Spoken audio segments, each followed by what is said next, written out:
We've been blaming foreigners all along, but as we go through life, we realize that the ones mistreating us are actually our own people. It seems like if we stop hurting each other, no one else would dare to take advantage of us. Just compare foreign companies to local factories.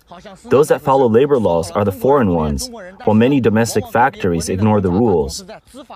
When you think about it, that's exactly what's happening. Weren't we supposed to look out for each other? But instead, many local factories knowingly break the law, treat labor disputes as civil matters, and take advantage of workers who can't afford to fight back. They don't see frontline workers as people at all. In the end, all I want to say is that we should treat our own people better. Many Chinese people feel mistreated by their fellow countrymen, and this isn't just happening in China. It's also common in overseas Chinese communities. Interestingly, according to statistics, 99.3% of the people who bully Chinese workers are Chinese themselves. It has almost become the norm for Chinese people to exploit other Chinese people. As the video points out, almost all foreign companies in China follow labor laws, while most local businesses refuse to give workers their legally entitled rights. Most factories in China are exploitative. I've been in Shanghai for over 10 years and have dealt with at least 100 factories, and almost all of them operate in unethical ways. They come up with all kinds of tricks to squeeze workers dry. It doesn't matter whether you get hired through an agency or directly by the factory. It's the same everywhere. There's a saying, crows are black all over the world, meaning corruption is everywhere. For example, morning meetings often start 10 to 20 minutes early, sometimes even half an hour, but that time isn't counted as work hours.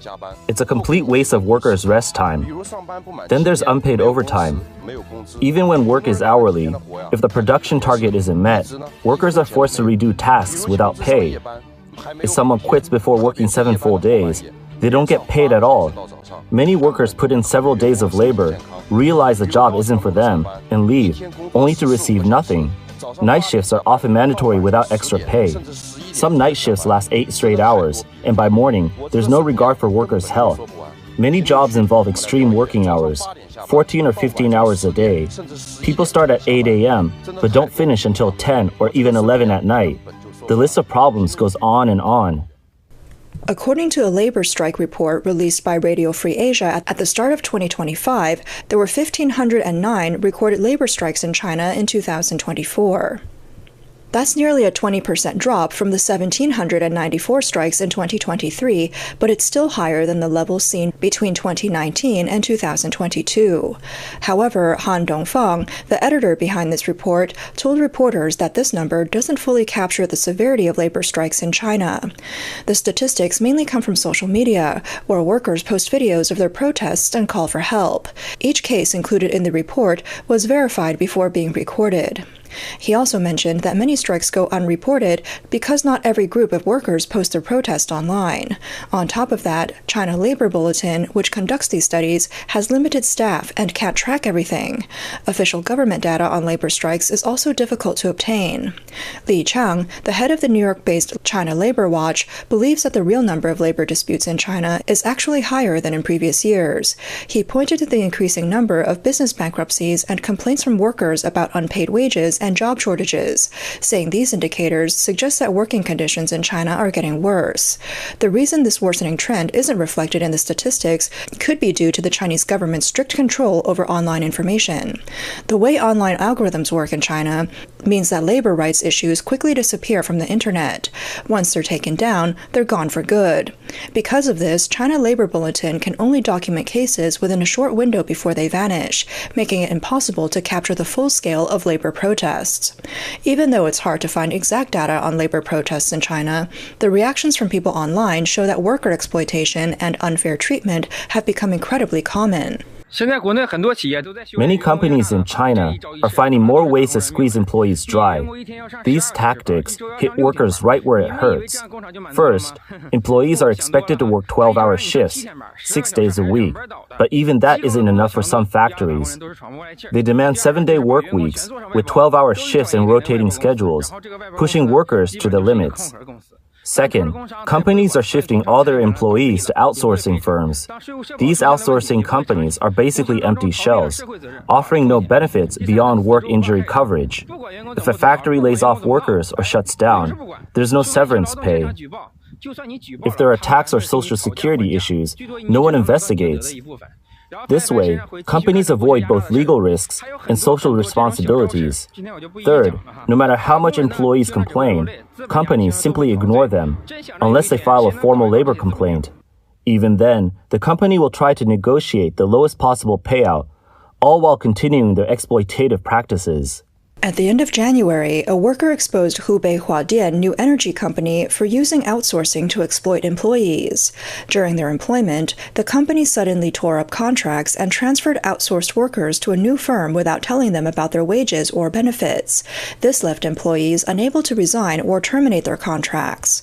Last October, Red Star News reported that a company in Guangdong issued a notice requiring employees to work 37 consecutive days starting from October 15.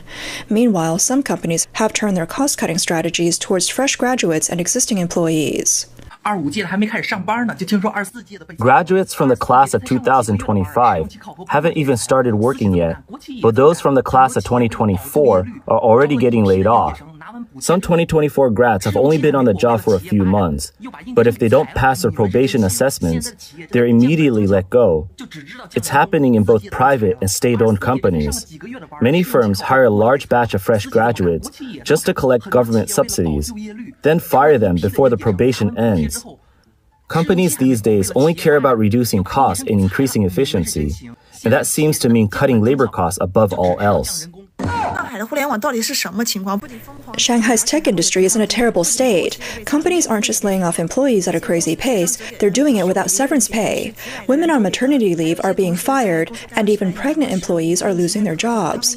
When negotiating compensation, companies are only offering N instead of the legally required 2N for those on indefinite contracts. Some employees who worked for over a decade settled for the lower amount, but even then, things didn't go smoothly. The worst part? The company promised to pay severance by January 31st, but the deadline passed and no one received their money. Hundreds of us sent representatives to the labor arbitration office right after the holidays.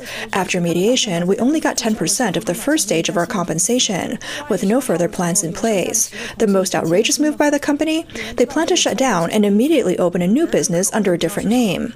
By February 18, 10 remaining employees had already signed contracts with this so-called new company. The boss isn't broke. His other businesses are making good money, but he just refuses to pay us and keeps stalling.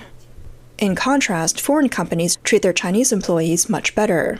I just can't understand it. Why do foreign companies in China treat us better than our own domestic firms?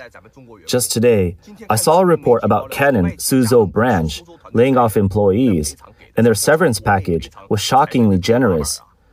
Probably the best layoff compensation in the country. Their payout was N plus 12 or 2N plus 12, meaning they gave laid-off employees an extra year's salary on top of their severance.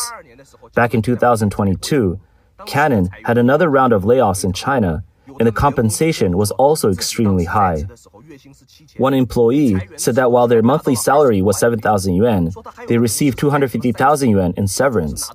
Another worker, who had been with the company for 30 years, got over 1.5 million yuan. Now, compare that to domestic companies, where unethical bosses will go to any lengths to avoid paying severance. They fire employees in the most ruthless ways just to save a buck. No one is asking them to be as generous as Canon, but they won't even follow the most basic labor laws. In China, the companies that respect Chinese workers the most are foreign-owned. That's just embarrassing. Another major issue in Chinese factories is age discrimination. Workers over 35 who lose their jobs often have no chance of getting rehired. Zhang Chuan, who worked at a factory in Henan for 20 years, lost his job last year due to production cuts. Now, at almost 40 years old, he can't find another factory willing to hire him, so he had no choice but to become a delivery worker. Speaking about his situation, he sighed and said, "Chinese factories exploit workers. It's just the reality. Once you hit your mid-30s, that's it. If they see nearing 40, they'll lay you off, and then the pressure starts piling up. Family expenses, mortgage payments." Younger workers are cheaper, so they'd rather hire them. I don't have any special skills. I didn't even finish elementary school. I don't have a degree. How am I supposed to solve this? At this point, some people might wonder, if Chinese workers are suffering so much, why aren't there more labor strikes? And if China's labor laws are so clear, how do companies still get away with openly violating them? For Chinese workers, fighting back through legal means comes at a huge cost. Filing a labor dispute requires both time and money, resources that workers often don't have. Going up against a big company to demand fair treatment is exhausting and financially draining. There's no guarantee they'll ever recover their wages, but they'll definitely lose money in legal fees. Most workers simply can't afford to take that risk. Even if they win a labor dispute, it doesn't mean they'll get what they're owed. Companies often drag workers through multiple appeals, first trial, second trial, and even further reviews, until they're too exhausted to keep fighting. The goal is simple: make sure the cost of pursuing justice is higher than the potential payout. This discourages more workers from filing complaints in the first place. At the same time, more and more workers are giving up their rights in exchange for higher wages. They accept unpaid overtime and avoid filing complaints just to survive. This has completely disrupted the labor market. Li Qiang, the head of China Labor Watch, explained that most workers in China migrate from rural areas to the southern coastal regions for jobs. They're forced to leave their homes and families behind and want to make as much money as possible before returning. Their base salary is only 2,000 to 3,000 yuan, while overtime can bring their total earnings to around 10,000 yuan. If they refuse overtime, they lose a significant portion of their income. In this environment, the cost of breaking labor laws is incredibly low. This encourages more companies to join the ranks of those exploiting workers. As one person put it, why don't most companies follow labor laws? Think of it this way: if robbing a bank was legal unless you got caught, and even then all you had to do was return the stolen money without any further punishment, would you be afraid of robbing a bank? That's exactly how labor law violations work in China. There's no real consequence, only profit. If you were in their shoes, wouldn't you do the same? On top of that, there's a fundamental contradiction between labor laws and the survival of private businesses in China. The stricter the labor laws are enforced, the faster companies go bankrupt. Why? Because the market is too competitive. Companies are locked in a brutal race to lower costs and prices. Many businesses operate on razor-thin profit margins of just 3 to 5%. They survive by cutting corners. If they were forced to pay Social Security, housing funds, and severance compensation, they wouldn't be able to stay afloat. If they don't follow labor laws, workers suffer. But if they do, companies collapse.